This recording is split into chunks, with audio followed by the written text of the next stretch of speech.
sadly, possibly another body. All right. And Yeah. Brenda, how many students have so far been injured? Because you're telling us that rescue operation is still underway.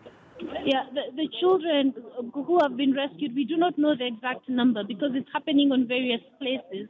But what I can tell you is that the parents are really devastated. Like I told you, it's a very popular school. The number of children who attend this school are very many. Incidentally, it's because it does so well in the what do you call it, in the KCPE exams. It's a popular school that does really well in terms of the examinations. So majority of the locals around here prefer their children attending this specific school.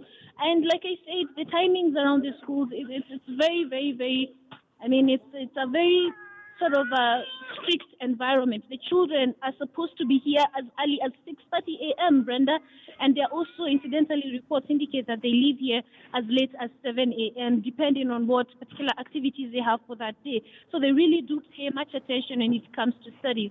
That's why it's a very popular school when it comes to parents bringing the children here. So what we do understand is that the children have been saved in terms of rescued, but the injuries are just really, really, really dire. All right. And so that's as much as we know. Right. We are hearing, what I can tell you is that currently right now the flattening of the structure is happening, but at the same time, at the corner, we are hearing some cries from parents. There could possibly be another body that has been found. All right, Brenda, you're talking about students being in class as early as 6:30 a.m. and leaving the school as late as 7 p.m. And this goes against the Ministry of Education's policy, because the policy says that no students should be in class as early as 6:30 a.m. The earliest they should be in class is around 7:30. Yeah, exactly. I mean, and those are just some of the questions that we need to put out for Belio Kipsang, the PS for Education, because he is here as well.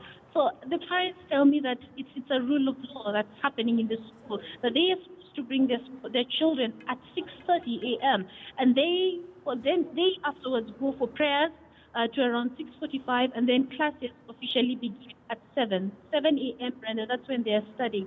And incidentally, today, that's when actually the whole building caved in on them when they were studying. They had their prayers for their Kenya Certificate of Primary Education yesterday, and that's why the parents were really asking. I mean, we prayed about the school yesterday. We don't understand why this had to happen today, why we had to lose so many children today, and yesterday we had prayers. So just some of the sentiments that are coming in from really devastated parents. But most of them are really, the situation on the ground. We have books that are bloody, they've been stained by blood. We have some of the structures also have blood stains. Like I said, the injuries include cuts, include the head injuries. So you can imagine how the picture looks on the ground. But Right. it's a very sad state of affairs. All right, and Brenda, I understand that Principal Secretary for Education, that is Belio Kipsang, is already there. What has he said? Because I'm sure he's also shocked at this sad incident that has happened this morning. Brenda, shocked is the word. He hasn't issued any statement at the moment. They're still trying to sort of clear people from the ground. Like I said, they flattened all the structures. They're now finishing up the process, trying to ensure that people get away from the building. Others are trying to salvage some books, some test papers. Of course, they're preparing for the KCPE exams. But as local authorities are here, quite a number of government representatives, including him, of course, but they haven't yet spoken. I think they're waiting for the whole situation to sort of end, and they're saying that the whole rescue efforts has come to an end so that they can officially issue a statement. We also have police who are present here, and also we will be able to get those critical numbers in terms of how many children were injured, at the same time confirmed reports from authorities of exactly how many children died this particular incident that happened 7 a.m. in the morning. All right. And Brenda, I mean, what the pictures you're giving us, the live pictures you're giving us, from your location where you are, we can see, I really lack words to describe, but we can see actually what has happened. And so many parents have made their way right there just to try and get into terms with what has happened, others looking for their children. But I mean, we're looking at a possibility of having the school closed owing to this incident, and also owing to the fact that KCP is just around the corner. Are we likely to see, only the candidates being retained in school? That's the thing. Those are just some of the reports that you're waiting for. Incidentally, we were looking for the owner of the school a little bit earlier, but parents close to the matter indicate that he has actually leased the place for the school. So these are just reports coming from the parents. So hence why he had sort of these makeshift structures that didn't have very strong construction materials. So we understand that the owners of the school actually leased the place, so they do not own it. So we are still waiting for, in terms of if they will indeed close down the school, because I can tell you, Brenda, even the remaining structures that are still here, it's still the same. I mean, we have the wooden walls, then we have the Mobati right on top. It's just that this one was very fresh. But these other ones, it's an exemption of the office block. All of them are just Mobati and the wood enclosing on them. So it's the structures of the schools are not very strong. They're very, I mean, they're not strong at all. So I mean, this one, of course, and ensuring that these specific education officials that are here, I mean, they could tell them, I mean, the school needs to be closed. So that is a possibility that they may close down the school.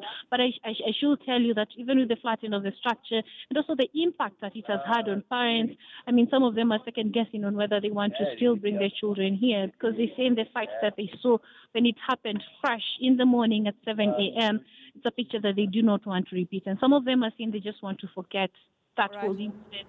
So, so most of them, for repeat, in terms of having their children come here, they're not particularly thrilled about that fact. Brenda, has the school administration probably addressed the press, or some of the parents were there? Because from what we're seeing on the on our screen right now, the place is packed with parents and guardians, probably even siblings are there. So has the school administration addressed the parents? We're waiting for them to speak, Brenda, but so far I can't even identify who's the owner of the school. I'm only hearing from parents where they're saying that the owners of the school are somewhere here, but they're not even speaking. We're wondering why they're not speaking. What you're seeing are the locals. Majority of the people who have come out in relation to the rescue efforts, a majority of them are actually locals.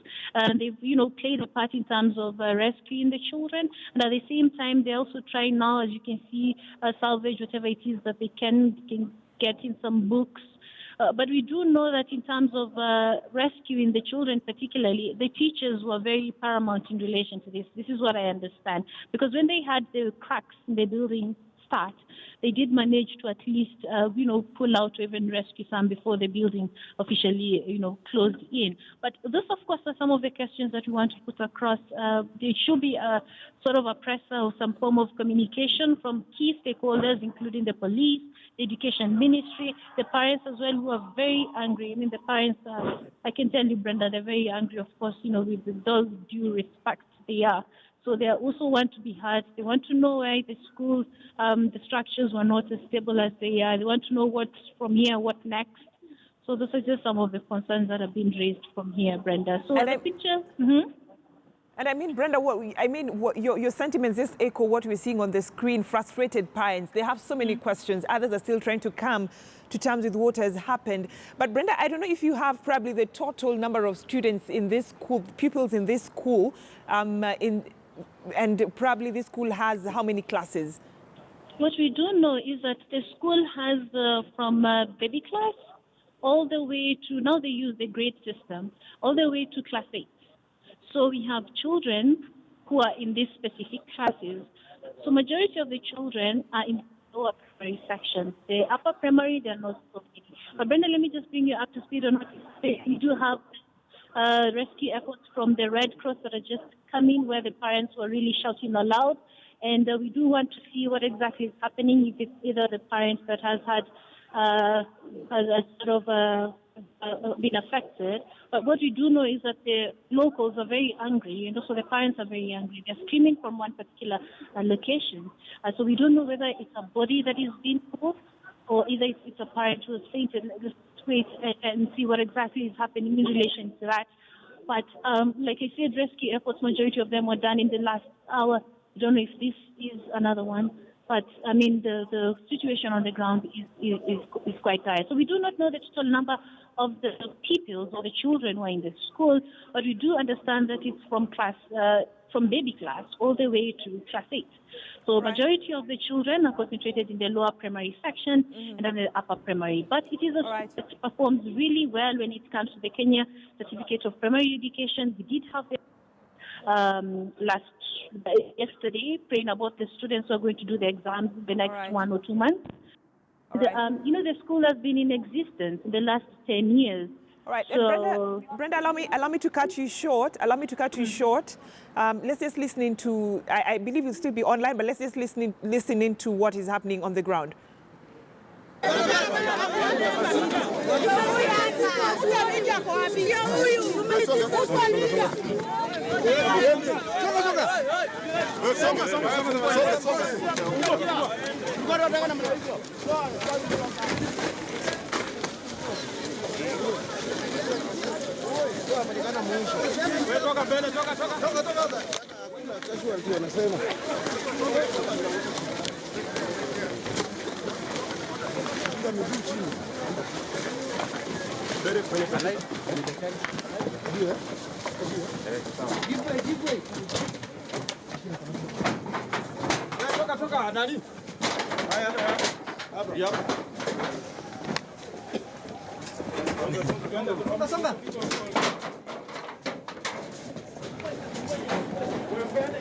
Peana njia wewe. Wewe. Peana njia. Wewe fungua wewe. Watu fungue njia. Wewe songa wewe.